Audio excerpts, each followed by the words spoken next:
welcome sa Tongs TV. Manood palagi at mag-subscribe na rin kayo para updated sa bawat video naming bago. Sa bawat video ay may aral kang makukuha, lalo na kung isa kang magsasaka. Gawain sa probinsya ang palagi naming content, kaya halika na sa Tongs TV. Mag-subscribe na kayo at manood palagi. Okay, ayan, tanghali na nga po at nagluluto lang kami ni Bentong ng aming tanghalian. So time check natin mga katongs. Ayun na, isisingit kong mag-edit ngayon, no? Yung vlog natin kaninang umaga, kagabi at umaga. Ayan na, i-edit ko na. So time check tayo, mag-alauna na nga po ng tanghali. At ito yung binili kong langis kahapon sa motor na change oil, pina-change dito sa Barako. Magandang klase daw po ito, kahit si Sir Fernando Arce alam daw to. Any. So dalawa kasi yung binili kong ganito, 300 isang litro. Kaya ang laman kasi ng Barako 1.4. So may sobra to. Sa susunod na change oil, 1 litro na lang ang bibili natin. Tapos ito yung karagdagan. Kaya ayan, tinabi natin yan. Tatabi natin para hindi na tayo bibili sa susunod ng panggutal. So ito, niluluto ko. Adobong manok.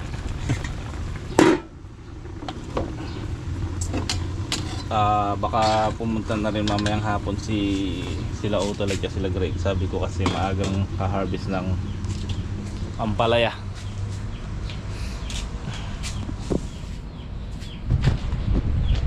Babalat tayo ng pipino mga katongs. Pagkakain namin ni Bentong, sisingit lang namin gumawa ng pugad. At nagpakuha na rin ako ng dayami dun sa kapatid ko, dadalhin nila. Nagkakalat na ng itlog yung mga ating alagang manok. Saan ako nakakapulot. Laki mga itlogan dito. So gagawin na natin yung pugad sandali mamaya.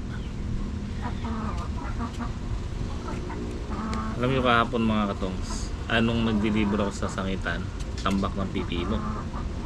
Kawawa ang may pipino ngayon. Ang presyo po ng pipino, alam nyo,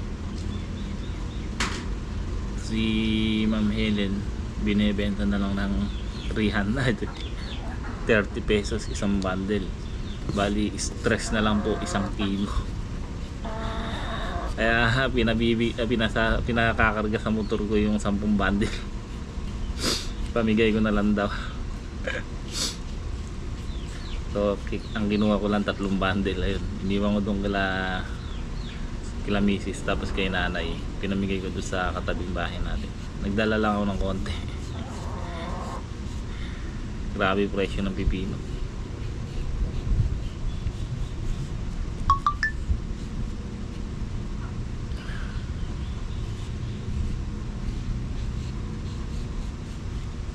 So pagkakain namin, gagawa na rin kami dito sa likod. Gawin muna namin beto yung mga pugaran ng itlogan ng manok bago kami magpataba mamaya. Paglamig pa naman yun eh. Tapos mag-i-spray ako ng ng pang-insecticide naman doon sa dulo. Ang in-spray ko lang kasi doon mga katongs, pungkuran. Kaya nung nilinis niyo Utol yung ilalim, nakita rin marami na daw uod at saka insekto, mga hanip. So yun, kaya i-sprayan ko ngayon. Tapos nag-uulam pa, active yung mga hanip at uod niyan. Kaya nga kagabi pinilit kong sprayan tong harap. Total ito malinis naman dito. Nakakatakot lang mag-spray doon sa likod pagkagabi.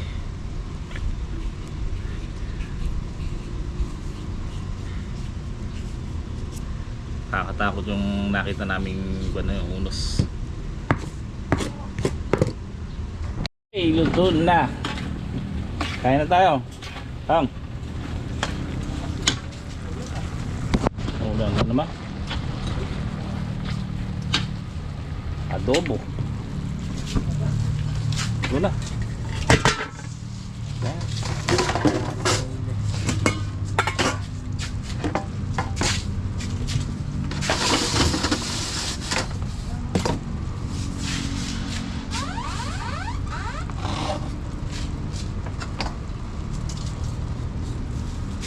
masarap na pork. Wait. Luto ko na lahat. Baka dumating sila. Pabalik na raw ba sila? Ah. Kain po. Thank you Lord. Blessing sa pagkain.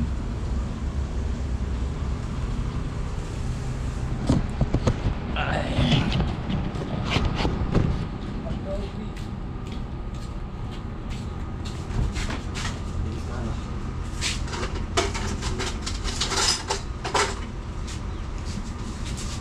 Spray nga pala ako kagabi.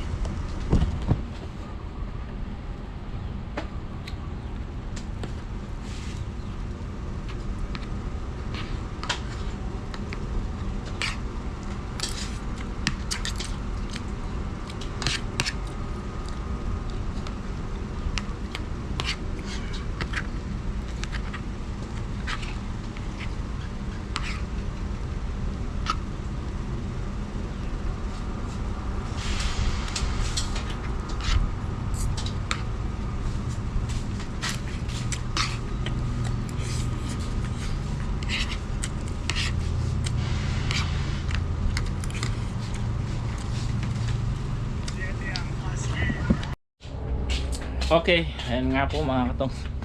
Simula na kami ni Bentong ko itong maglinis. So, sabi ko sa kanya, isalansan niya muna yung mga bukawi na yan. Doon, pinagawa ko siya ng pagsasalansan doon. Para malinis natin itong likod. And then, ayan, yung ginagawa ko, pang samantala lang po ito. Para lang po may itlogan yung ating manok dito. So ito, tatanggalin ko ito dahil gagawin ko itong panghakot sa ampalaya natin. At dito lalagyan natin ng mga pugad. Ayun, pang samantala lang yung ginawa natin at baka pagka ano na lang, tsaka natin gagawa ng matino-tino na pugaran. Para pan lang ngayon at kailangan natin magawa kagad dahil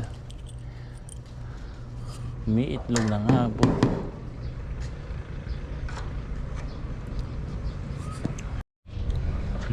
Okay, bukas ko na itutuloy ito. Ayan po mo. So papunta sila bukas. Nagpahingi ako ng ginikan or dayami sa kapitbahay namin doon sa mayroong kalabaw. Bukas ilalagay natin dito. So sasapin na muna natin sa ako yan bago lagay dayami. Ayan, may pugaran na sila. 4 nga lang po. So mag-additional pa tayo dito sa gilid para kabilaan sila. Kahit 4 pa uli dito. Importante nga, sabi ko yung pugaran dahil kung saan na yung itlog nila na napupulot ko. At ayan si Bentong, pinapalinis ko yung yung mga bukawi dito para maliwalas tingnan to. Ito yung mga alambre na ito, patong mo dyan sa ibabaw ano? Yung mga alambre yung yan, patong mo na lang sa ibabaw ng bukawi ano? Pati yung maigsa, lipat mo na lahat doon. Pagagamit pa iba niyan sa mga ladlaran. Ladlaran, may ladlaran dun. Ay hindi, may ladlaran pala yun. Ay yun dito, sa may gilid, sa may kabila.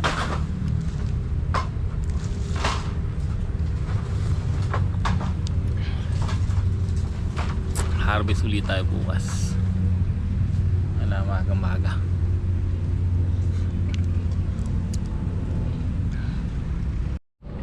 Okay, yun po mga katong, mag-i-spray tayo dito sa dulo.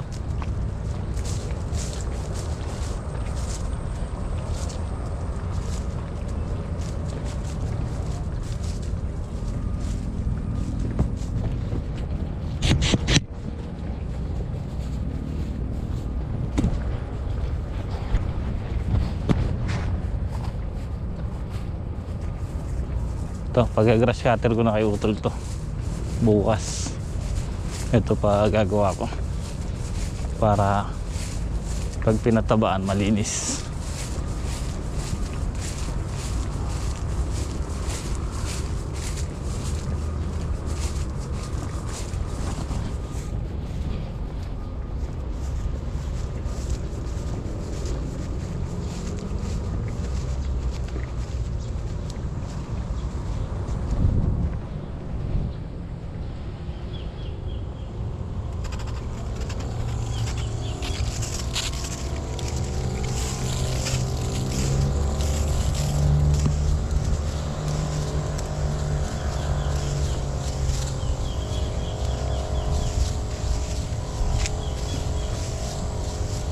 Yun lang, malakas ang hangin mga katongs.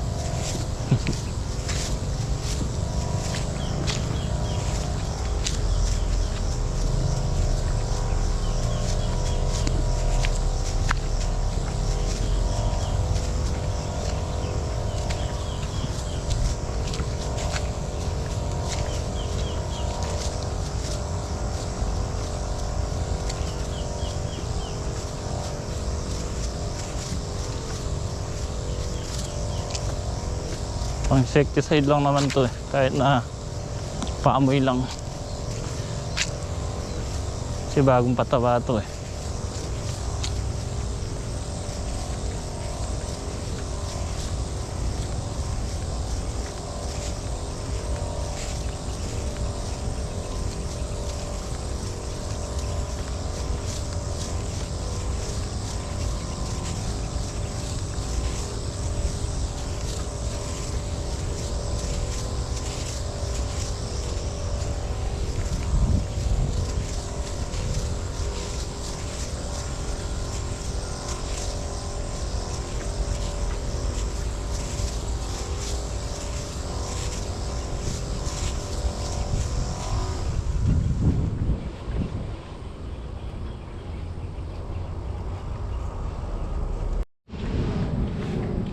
Hindi ko tinuloy yung pag-i-spray ko mga katongs dahil maambon na kanina. At maitim yung ulap doon, baka maulan, sayang na yung gamot. Bukas na lang ng maga. Maga ko na nga-sprayan. Haluan ko na tuloy ng Daconil. So ayan, naglilinis na lang kami ni Bentong dito.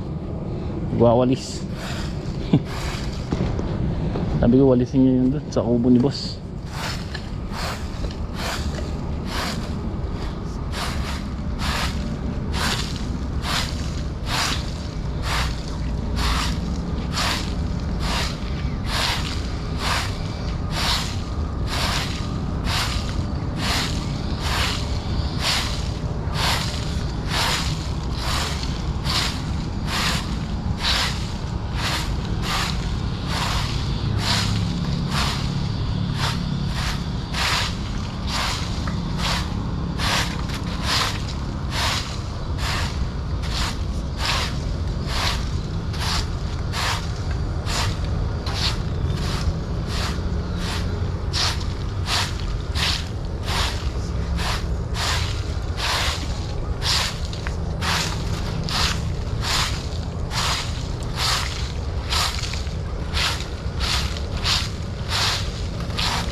Eh Mac, saktong-sakto sa palaya ano? Saktong-sakto, pag yan ang hangin. Kuhan timba, babasa-basain mo. Para hindi magano, para umusok lang.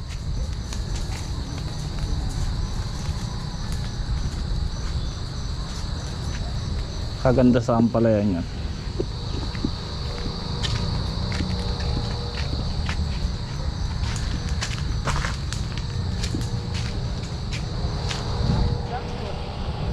Sakto yung hangin. Papunta ron.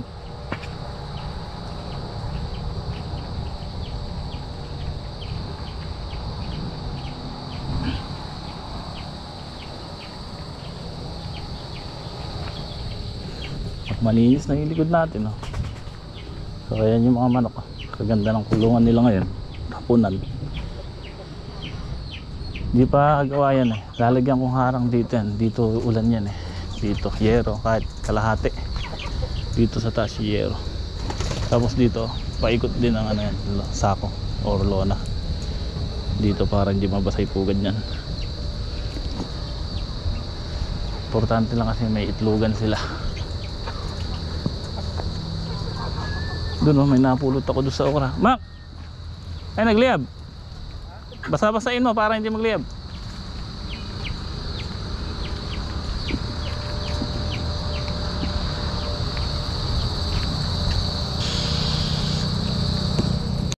Kaganda ng usok sa ampalaya. Saktong-sakto.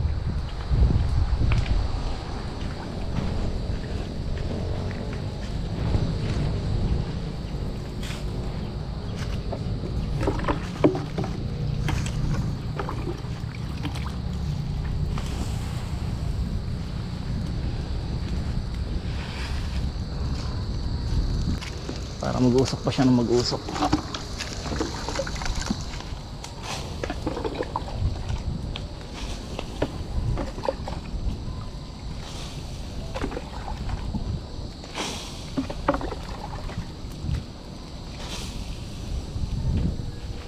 Yun, no? Ganda.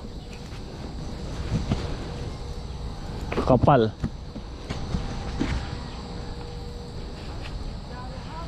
Para nag-spray. Parang sinadya yung hangin.